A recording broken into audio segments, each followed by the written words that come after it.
Hey guys, it's Kevin, my review for Goosebumps 2 Haunted Halloween.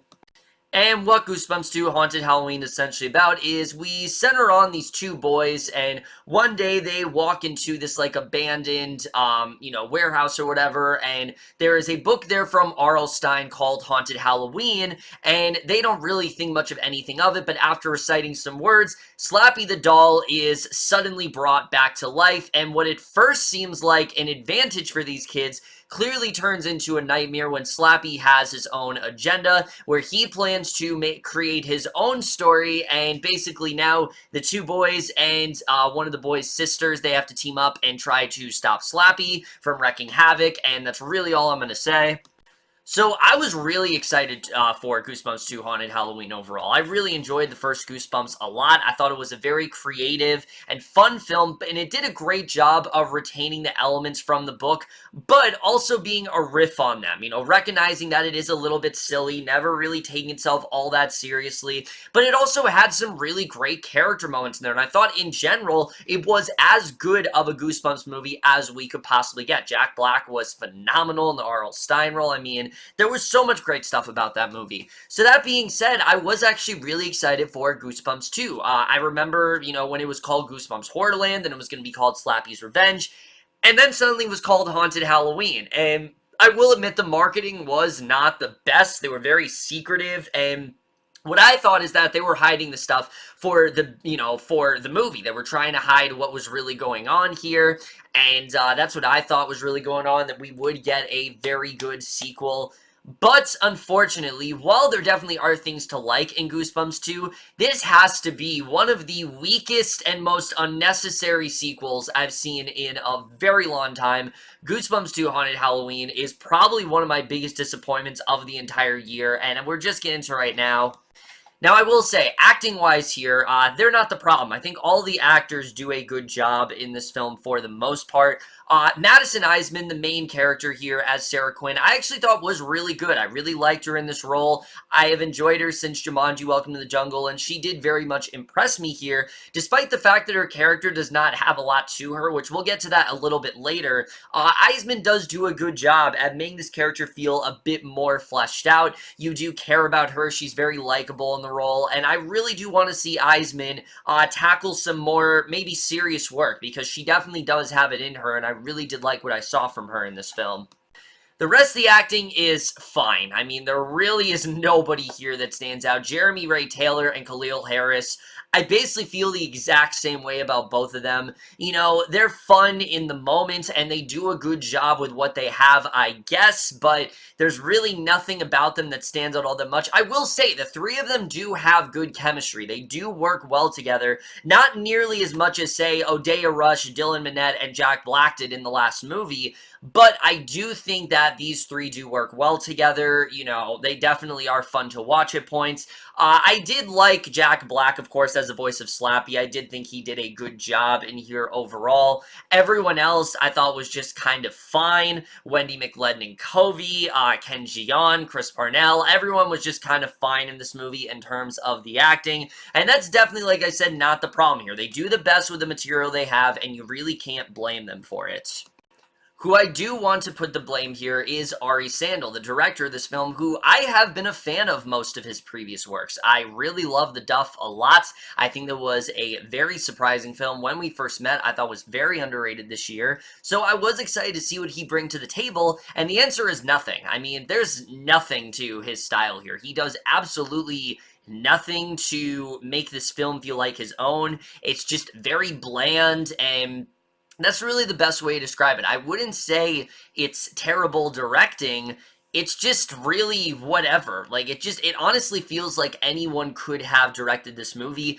I wouldn't have been surprised if Ari Sandel was just like a last-ditch effort, because that's very much what it does seem like at points in this movie. The directing, there's just really nothing to it, and it really did disappoint me overall. However, that's not my biggest issue with the movie. My biggest issue with the movie, without a doubt, is its screenplay, which is just kind of a mess here, but it also feels very empty, and it doesn't really feel like it has much of a point to it. And that's mainly because while the first one I think was very tongue-in-cheek and did a good job at, like I said, tributing to Goosebumps, but also kind of making fun of them and how ridiculous they really are, this film doesn't really know what to do with itself throughout the duration of it.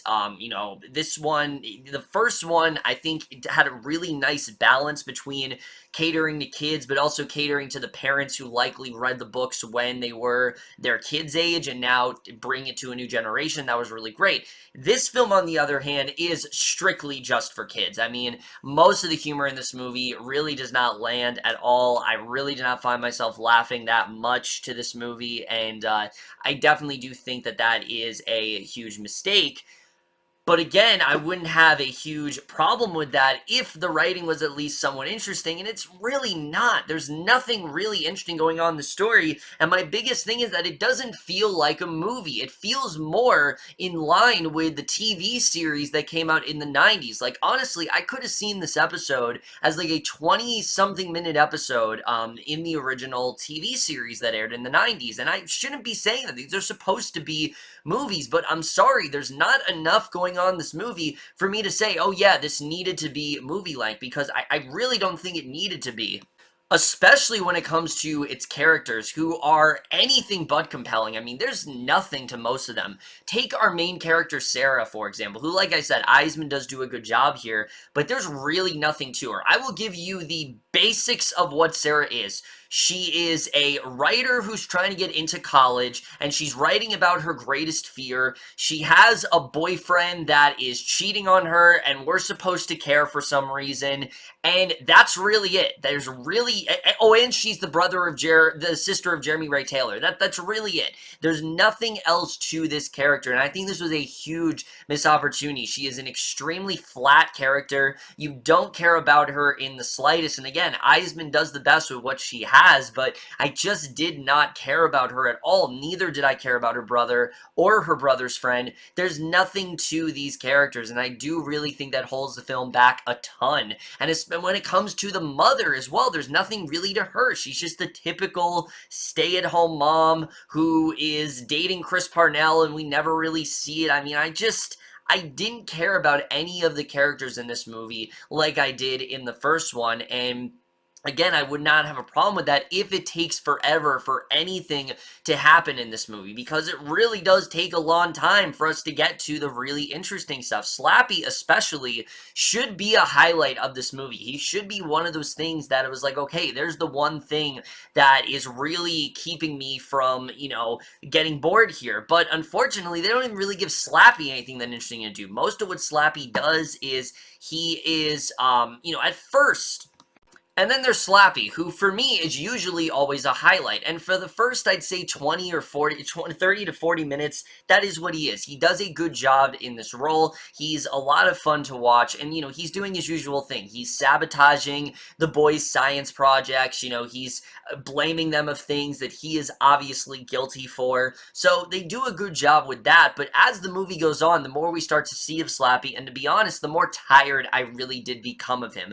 Especially when it comes to his plan in this movie, which is so dumb. I mean, it literally makes no sense. Like, there's so many things you could have done with the Slappy character, and this is the direction you put him in. It's just really dumb. I don't know why they did that for him. I love Slappy a lot. I think he's one of the best characters in the entire Goosebumps series. There's so much fun stuff they could have done with him, but they really wasted his potential in this movie. I was very disappointed with what they did with Slappy here. And like I said, most of the haunted Halloween stuff in this movie, it doesn't come till the third act. Up till then, it's just Slappy, you know, fucking with these kids, or Madison Iseman dealing with her boyfriend, who obviously is unfaithful to her. I mean, there's so much stuff in this movie that I just don't care about. I don't care about the boyfriend problems that Madison Iseman is having. I don't care about the relationship she has with her brother. I don't care about her trying to get into college. I just don't care about any of it. And the film takes so long to get going that when it finally does get to its climax, it feels very rushed in that sense. It feels very underwhelming, and I just did not care as much as I really should. Also, another big thing people are wondering about is R.L. Stine. He is in this movie. It's not really a spoiler. He was in, like, TV spots and things like that.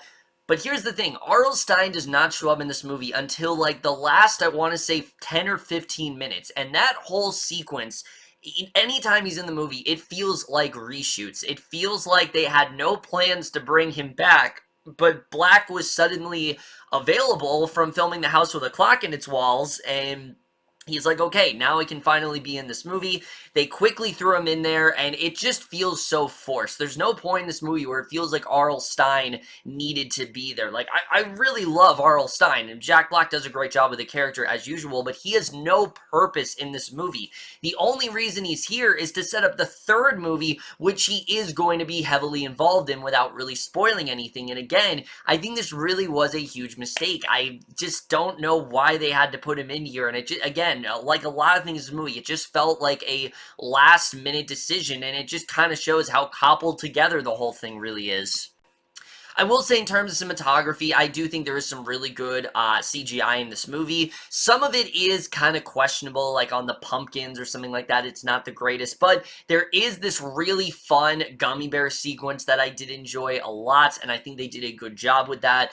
The score is fine, you know, it's fun, it puts you in the moment, and the editing, like I said, I really don't think this film is that well edited. There's a lot of scenes that drag on, there's a lot of things you could have cut out, and again, it just doesn't feel like a movie. It feels like something that was supposed to be in the TV series that could have easily been like 20 minutes, but it's stretched to an hour and 30 minutes, and there's not much that happens in the proceedings of that hour that justifies its runtime, and I do really think that holds the movie back a lot.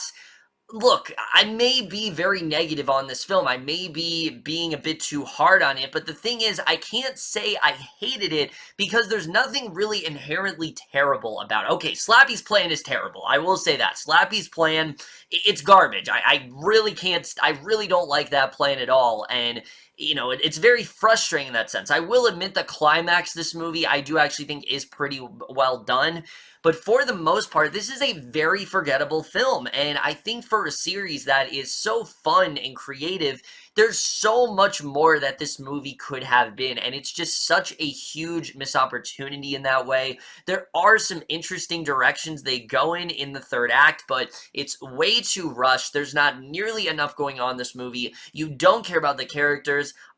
Most of the characters in this movie, they either have nothing to them or they're completely wasted. The CGI is very 50-50 in that sense. But again, I can't hate this movie because it definitely does what it needs to do. I think kids are really going to love it, but just beware if you're going to take your kids to see this, this one is much more for them. I don't think parents are going to get as much out of this movie as they did in the first one.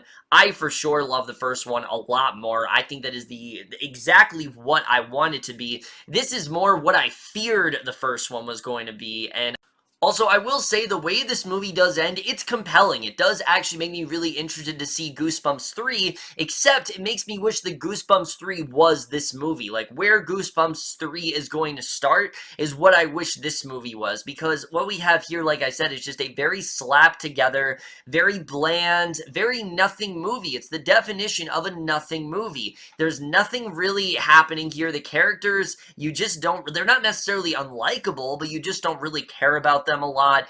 It's extremely forgettable. The humor isn't really there. The fun isn't really there. Everything just feels very half-assed. And look, I can't hate this movie, but I really didn't like it at all. There was a lot more that I wanted from this film that I think it could have been, and unfortunately, it just really disappointed me overall. There are some things in the third act that I do think are kind of interesting, but just overall, I was very disappointed by Goosebumps 2 Haunted Halloween. And I am going to give Goosebumps 2 overall a C. But overall, guys, let me know what you guys thought of Goosebumps 2 Haunted Halloween overall. Love to your thoughts on it. I would say see it on Halloween because it is kind of a good Halloween movie, but at the same time, like I said, it just takes forever to get there, and I really do think there are other films out there that are much more worth your time to see. But that's it for this video. Hope you guys enjoy it. We'll see you guys in my next video, and I will see you guys for that. Okay, bye.